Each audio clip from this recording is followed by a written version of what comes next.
सबसे पहले बड़ी खबर कोरोना से जुड़ी हुई। उत्तराखंड में कोरोना का कहर दिख रहा है। 186 नए मामले सामने आए हैं। उत्तराखंड में बीते 24 घंटों का आंकड़ा है। 186 केसेस नए सामने आए हैं और एक मरीज की बीते 24 घंटों में कोरोना की वजह से मौत भी हुई है। और अभी 13,028 सैंपल्स की रिपोर्ट आना बाकी है। ये बैकलॉग है। 13,028 सैंपल। प्रदेश में कोरोना के एक्टिव केसेस की बात करें वो 1,162 है। एक्टिव केसेस वो केसेस होते हैं जो अभी संक्रमित हैं, या तो होम आइसोलेशन में है, या अस्पतालों में है, या क्वारंटाइन सेंटर्स में है। 1,162 लोग में अभी भी कोरोना है और नए केसेस 186 हैं। कोरोना की वजह से उत्तराखंड में अब तक कुल 1,708 लोगों की मौत हो चुकी है। इससे आप इसकी गंभीरता का अंदाजा लगा सकते हैं। बीते एक साल की वजह से जनजीवन पर बेहद बुरा असर कोरोना की वजह से पड़ा है और इस बीच में भी लोग एहतियाती कदम नहीं उठा रहे हैं। सरकार गाइडलाइंस पर गाइडलाइंस जारी करती है, लोग निर्देशों का पालन नहीं कर रहे हैं। यहां सबसे बड़ी जिम्मेदारी लोगों की थी। लोग बेधड़क बिना गाइडलाइंस का पालन किए घूमते हैं और उसी का ही यह असर है कि अब केसेस लगातार बढ़ रहे हैं। इस बीच में होली के त्योहार के लिए सरकार ने कुछ और गाइडलाइंस जारी की हैं जिनका पालन आम लोगों को करना है। कोरोना के चलते होली के त्योहार पर एहतियात बरतने के संबंध में गाइडलाइंस जारी हुई हैं। मुख्य सचिव ओम प्रकाश ने ये गाइडलाइंस जारी की हैं। होली का दहन कार्यक्रम स्थल पर 50% व्यक्तियों को ही अनुमति है। 60 साल से ज्यादा उम्र, गर्भवती महिलाएं, बच्चों को किसी भी कार्यक्रम में शामिल ना होने की सलाह दी गई कि उनको बचना चाहिए किसी भी कार्यक्रम में शामिल होने से। और होली का मिलन स्थल पर 100 से ज्यादा लोग जुटेंगे नहीं। आयोजकों को थर्मल स्क्रीनिंग, सैनिटाइजेशन, मास्क का प्रयोग निर्देश दिए गए हैं कि मास्क का प्रयोग होगा, आवश्यक होगा, स्क्रीनिंग होगी। सैनिटाइजर साथ में रखें, सैनिटाइज लोगों को करते रहें। सार्वजनिक स्थलों पर मदिरापान, तेज गति से गाने चलाने पर भी प्रतिबंध है। इसके साथ साथ कंटेनमेंट जोन में होली मनाने पर प्रतिबंध रहेगा। समारोह स्थल पर आयोजकों को कोविड प्रोटोकॉल की व्यवस्था करने की जिम्मेदारी होगी।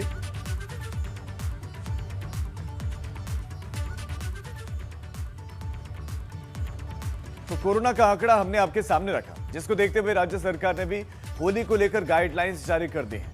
तमाम एहतियात के साथ होली का मिलन कार्यक्रम में 100 से ज्यादा लोग शामिल नहीं होंगे और ना ही कंटेनमेंट जोन में होली का कोई कार्यक्रम होगा।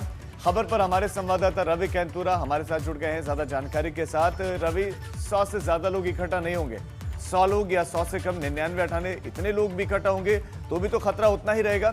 दूसरा, लोगों पर बड़ी जिम्मेदारी, क्योंकि तमाम निर्देशों का पालन लोगों को ही करना है, जो कि करते दिखाई नहीं देते हैं लोग।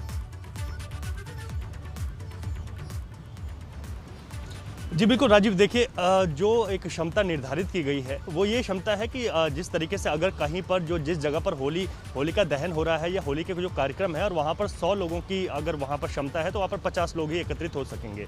इसके साथ ही जो कंटेनमेंट जोन है वहाँ पर पूरी तरीके से होली मनाने पर प्रतिबंध रहेगा और इसके लिए पुलिस और जिला प्रशासन को नजर रखने के लिए भी कहा गया है। बुजुर्ग, गर्भवती महिलाएं, बच्चे, इन सभी को सलाह दी गई है कि होली का मिलन जैसे कार्यक्रम, होली का दहन जैसे कार्यक्रमों में शामिल ना हो। लेकिन सबसे बड़ी बात यह है कि इस जो एसओपी जारी हुई है, इन गाइडलाइंस को हर किसी को किस तरीके से बताया जाए और इसके तौर पर खास तौर पर जो आयोजक होते हैं उनके साथ कहीं ना कहीं एक समन्वय प्रशासन का होना बेहद ज़रूरी है ताकि वो लोग भी इन कार्यक्रमों से बचें। क्योंकि इस वक्त जो यहाँ पर स्थिति है उत्तराखंड की, उसमें होली जैसे कार्यक्रमों से बचने की बेहद आवश्यकता है, क्योंकि लगातार जो है जो कोरोना के मामले हैं वो बढ़ते जा रहे हैं। तो ऐसे में एसओपी जारी हुई, लेकिन इसका कितना पालन होगा ये एक देखने वाली बात होगी। और इसके साथ ही साथ जो पुलिस और प्रशासन की बड़ी जिम्मेदारी होगी कि वो इन सब चीज़ों को, जो गाइडलाइंस जारी हुई हैं उनका पालन कराने के लिए वो कहीं ना कहीं अलर्ट रहें। तो ये सबसे बड़ी बात है। वहीं हम पिछले 24 घंटों बात करें तो 186 मामले उत्तराखंड में और आए हैं। एक और मौत कोरोना की वजह से हुई है। 1708 के करीब जो है मौतों का आंकड़ा पहुंच गया है। तो ऐसे में लोगों को भी होली जैसे मिलन कार्यक्रम और होली के जो बड़े कार्यक्रम है उनसे बचना चाहिए। और मुझे लगता है कि इस बार जो है टीके वाली होली अगर हो, लोग इस चीज़ को आगे बढ़ चढ़ कर इसको करें तो ये बहुत अच्छी बात होगी। क्योंकि जिस तरीके से कोरोना का संक्रमण लगातार बढ़ता जा रहा है वो एक बहुत बड़ा खतरा है। और बैकलॉग भी राजीव, हम लगातार बात करें कि बैकलॉग बढ़ता जा रहा है। अब ये बैकलॉग 14,000 के करीब पहुंचने वाला है और ऐसे में बड़ी संख्या में जब सैंपल अवेटेड होते हैं तो कहीं ना कहीं आने वाले समय में आंकड़ा बढ़ता है और ये आंकड़ा लगातार बढ़ता जा रहा है। तो ऐसे में बहुत ज़्यादा आवश्यकता है कि जो गाइडलाइंस जारी हुई हैं उनका किस तरीके से पूरी तरीके से पालन किया जा सके, क्योंकि गाइडलाइंस तो जारी हो जाती है लेकिन प्रशासन और पुलिस की बड़ी अहम जिम्मेदारी इस पर बन जाती है कि वो इन सब चीज़ों का पालन करा सके। तो बड़ा महत्वपूर्ण है क्योंकि लगातार उत्तराखंड में पालन करने वाले लोग हैं, उनकी भी ये जिम्मेदारी है कि वो पालन करें। ऐसा नहीं कि पुलिस आए तभी आपको मास्क पहनना है, ये आपकी नैतिक जिम्मेदारी बनती है ऐसे वक्त में जब समाज को आपकी सबसे ज्यादा जरूरत है। आप रवि हमारे साथ बने रहे, आगे हम आपके पास लौट रहे हैं। गंगोत्री धाम में तीर्थ पुरोहितों ने दिल्ली में राज्यसभा सांसद अनिल बलूनी से उनके आवास पर जाकर मुलाकात की और इस दौरान तीर्थ पुरोहितों ने देवस्थानम बोर्ड को भंग करने की मांग की। अनिल बलूनी ने कहा कि वो तीर्थ पुरोहितों की समस्याओं को लेकर जल्द ही सीएम तीरथ सिंह रावत से बात करेंगे और इस मामले का समाधान निकालने की भी कोशिश करेंगे। राज्यसभा सांसद अनिल बलूनी ने कहा कि उनकी 4 धामों के प्रति बहुत श्रद्धा है और वो तीर्थ पुरोहितों की भावना का सम्मान करते हैं।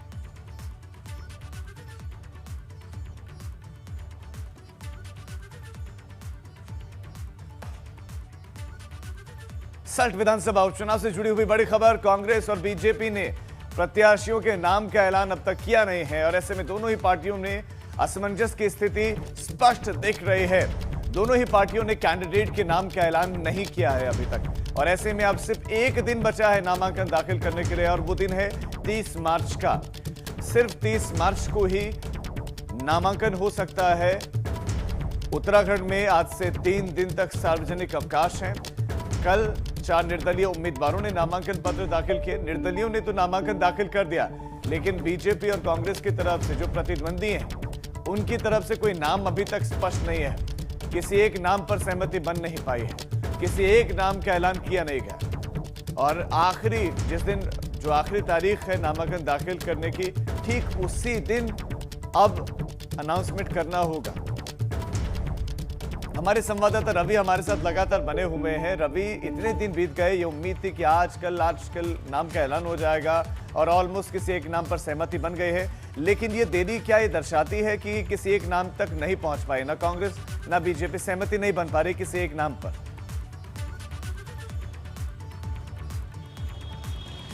देखिए राजीव, जिस तरीके की स्थितियां हैं, अगर बीजेपी की बात करें तो महेश जीना वहां पर प्रचार करना शुरू कर दिया, तो मुझे लगता है कि बीजेपी की तरफ से अब एक सिर्फ औपचारिकता बाकी है जो उनको ऐलान करना है महेश जीना के नाम पे। लेकिन जो समस्या खड़ी होती है वो कांग्रेस के लिए है, क्योंकि 2 प्रत्याशी हैं, गंगा पचौली और विक्रम सिंह रावत।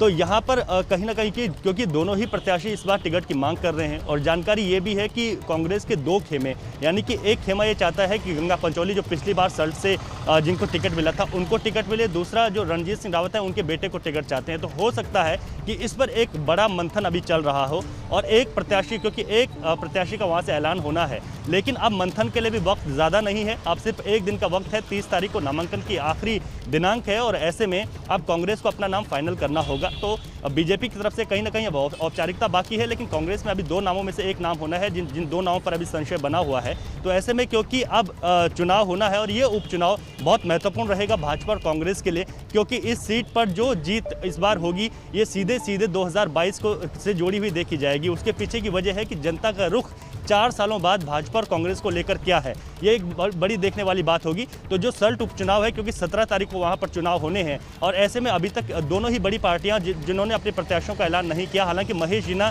वहां पर प्रचार करते हुए नजर आए हैं, तो उनकी औपचारिकता हम कह सकते हैं बीजेपी की बाकी है। लेकिन ऐसे में जो कांग्रेस है वो 2 नामों में से किस एक नाम पर मोहर लगाएगी और अगर एक नाम पर मोहर लगाने में कोई नाराजगी बीच में आती है तो उसका खामियाजा भी कांग्रेस को भुगतना पड़ सकता है। जी राजीव। रवि, बहुत शुक्रिया आपका इस तमाम जानकारी के लिए, समझाने के लिए कि क्यों महत्वपूर्ण है ये उपचुनाव।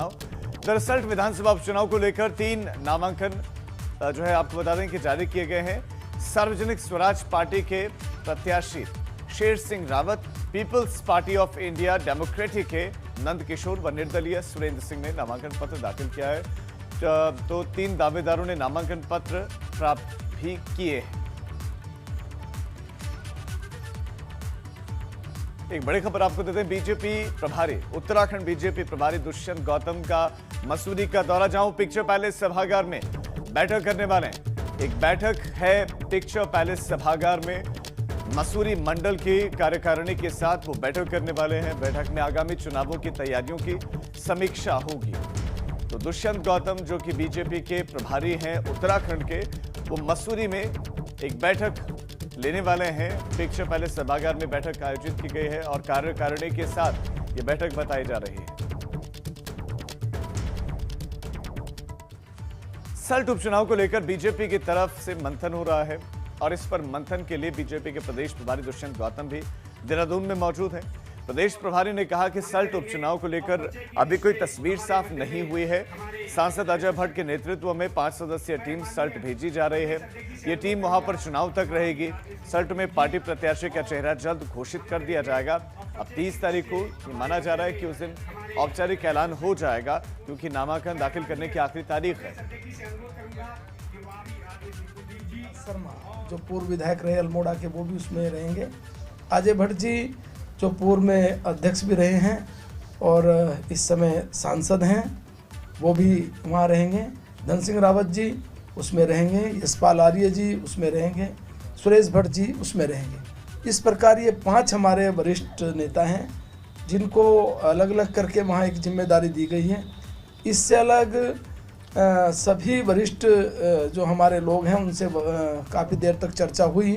चर्चा होने के बाद इन नेताओं को वहाँ तत्काल पहुँचने को कहा गया है और आवश्यकता अनुसार बाकी सबको वहाँ लगाने की आवश्यकता पड़ेगी वो लगाएंगे और संभवतः जल्दी ही जो टिकट का फाइनल है वो केंद्रीय नेतृत्व करेगा।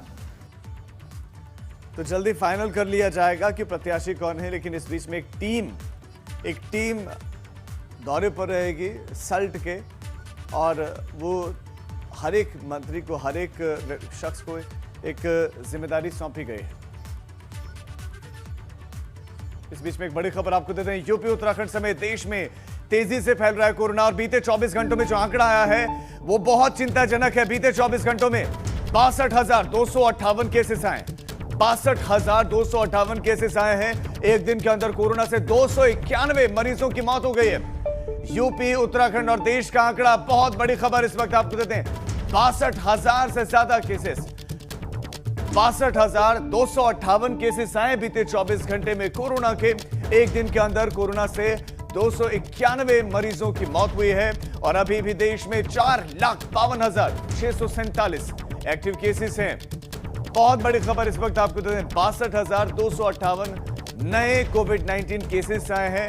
जो रिकवरी की बात करें, जो लोग ठीक हुए हैं, उनकी तादाद तुलनात्मक कम है। 30,386 लोग कोरोना संक्रमण से ठीक भी हुए हैं, जबकि जो संक्रमित हुए हैं उनकी संख्या 62,000 से ज्यादा है। बीते 24 घंटे का यह आंकड़ा है और स्वास्थ्य मंत्रालय की तरफ से यह आंकड़ा जारी किया गया है। तो जो कुल केसेस हैं अब तक देश के वो 1,19,08,910 और अब जो पॉजिटिव केसेस आए हैं वो 62,000 से ज्यादा हैं। सेकेंड वेव कोरोना की और कोरोना के सेकेंड वेव में जो केसेस हैं 62,000 से ज्यादा हैं। 24 घंटों का यह आंकड़ा है।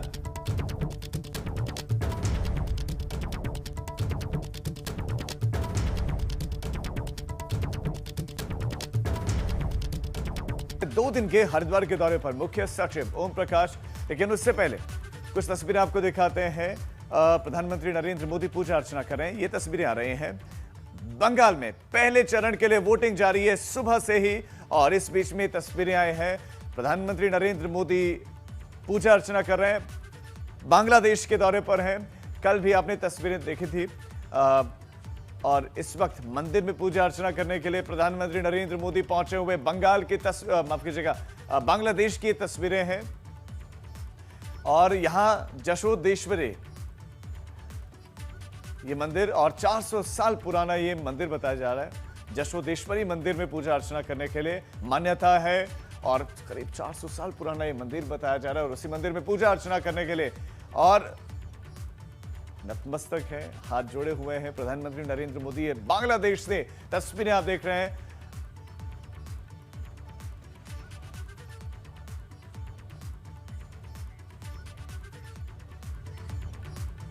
चलिए एक बार फिर से उसी खबर का रुख करते हैं जो हम आपको दे रहे थे हरिद्वार से, जहां मुख्य सचिव ओम प्रकाश आज पहुंचने वाले हैं। कुंभ की तैयारियों में क्या क्या खामियां हैं, रिपोर्ट मुख्यमंत्री को दी गई है और उसके बाद अब ओम प्रकाश मुख्य सचिव खुद हरिद्वार में जाकर तैयारियों को देखने वाले हैं।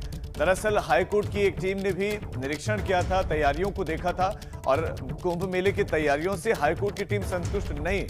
अब ऐसे में खुद मुख्य सचिव तैयारियों का निरीक्षण करेंगे और सीएम तीरथ सिंह रावत भी जल्द हरिद्वार आ सकते हैं, हालांकि अभी वो संक्रमित हैं, ये आपको बता दें। हमारे संवाददाता पंकज राणा इस खबर पर और ज्यादा जानकारी देंगे। पंकज, मुख्य सचिव का आना क्या क्या दर्शाता है? मुख्य सचिव आएंगे तो क्या क्या देखने वाले हैं, कब तक रहेंगे, उनके पूरा का पूरा कार्यक्रम क्या क्या रहेगा, किन किन चीजों का निरीक्षण करेंगे और बैठकें कौन कौन सी लेने वाले हैं, ये सिलसिलेवार दर्शकों को बताएं। और क्या मुख्यमंत्री आ सकते हैं तो कब, ये भी बताएं।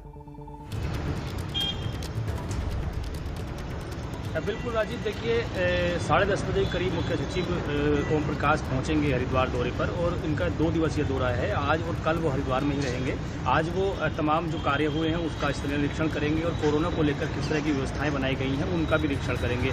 जो बेस अस्पताल यहाँ बनाया गया है उसमें जाकर ही वो देखेंगे और उसके बाद वो अधिकारियों से CCR भवन में फीडबैक लेंगे कि किस तरह की तैयारियाँ की गई हैं, क्योंकि आज 27 तारीख हो गई है और ठीक 3 दिन से 4 दिन बाद हरिद्वार में महाकुंभ का आयोजन शुरू हो जाएगा। हालांकि कोरोना को लेकर तमाम व्यवस्थाएं का दावा किया गया है, लेकिन जिस तरह से हाईकोर्ट ने भी ये कहा है कि गुणवत्ता ठीक नहीं है कामों को लेकर और जो व्यवस्थाएं हैं वो भी पर्याप्त नहीं है, उसको लेकर खुद मुख्य सचिव अब धरातल पर आए हैं और वो निरीक्षण करेंगे और निरीक्षण के बाद वो ये तय करेंगे कि किस तरह की व्यवस्थाएं हैं। अगर कुछ कमी लगती है तो उनको तत्काल तौर पर पूरा करने के निर्देश देंगे। ऋषिकेश में उन्होंने कल निरीक्षण किया था और कई खामियां पाई थी तो उन्हें पूरा करने के निर्देश दिए हैं। और जहां तक राजीव मुख्यमंत्री का सवाल है, क्योंकि मुख्यमंत्री अभी कोरोना पॉजिटिव हैं और संभवतः क्योंकि उन्हें 8 दिन हो गए हैं आज कोरोना पॉजिटिव हुए, तो संभवतः माना जा रहा है कि जैसे ही वो कोरोना से ठीक होंगे और जैसे ही उनका क्वारंटीन पीरियड खत्म होगा तो संभवतः उसके बाद वो हरिद्वार दौरे पर आएंगे और जो भी व्यवस्थाएं हैं वो खुद उसकी जांच करेंगे। और जिस तरह से कल उन्होंने कहा है कि कुंभ दिव्य और भव्य किया जाएगा, किसी भी तरह की रोक टोक नहीं होगी, हालांकि कोरोना का नियमों का पालन करना अनिवार्य होगा, तो ये तमाम चीजों का वो निरीक्षण करेंगे। बहुत शुक्रिया पंकज आपका इस तमाम जानकारी के लिए। तो मुख्य सचिव आज आने वाले हैं, 2 दिवसीय उनका हरिद्वार का दौरा है और जैसे ही मुख्यमंत्री संक्रमण मुक्त होंगे और उनका जो क्वारंटीन का पीरियड है वो समाप्त होगा, उसके बाद बताया जा रहा है कि मुख्यमंत्री भी हरिद्वार पहुंच सकते हैं।